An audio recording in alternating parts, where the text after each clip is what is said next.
y apprend que le parent idéal, il doit être imparfait, et ça, on sait tous le faire.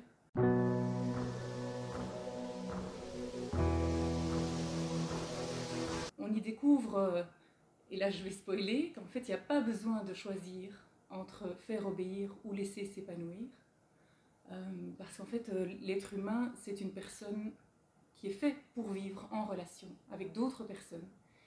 Et donc l'idéal c'est de permettre à l'enfant de s'aimer lui-même tout en respectant les autres.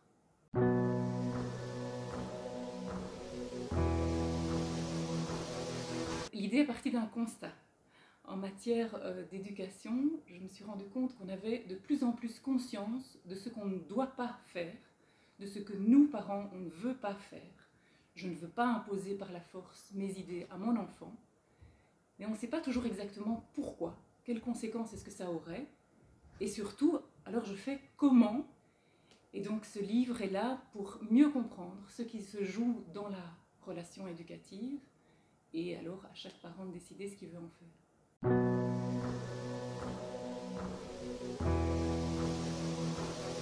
C'est un livre qui permet avant tout de mieux comprendre l'enfant.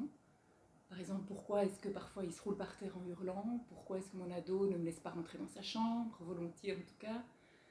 De trouver comment réagir dans ces cas-là, de déculpabiliser, parce qu'on y apprend que le parent idéal, il doit être imparfait, et ça, on sait tous le faire.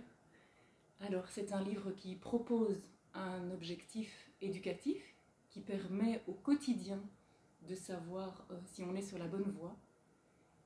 Et enfin, c'est un livre qui permet à nous-mêmes, parents, de s'épanouir dans notre rôle de parents, mais aussi dans la vie en général.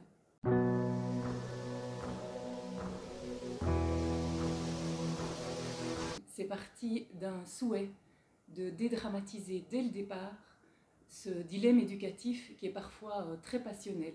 Du coup, j'ai choisi un dilemme beaucoup plus léger, celui de la tomate. Est-ce que c'est un fruit ou un légume?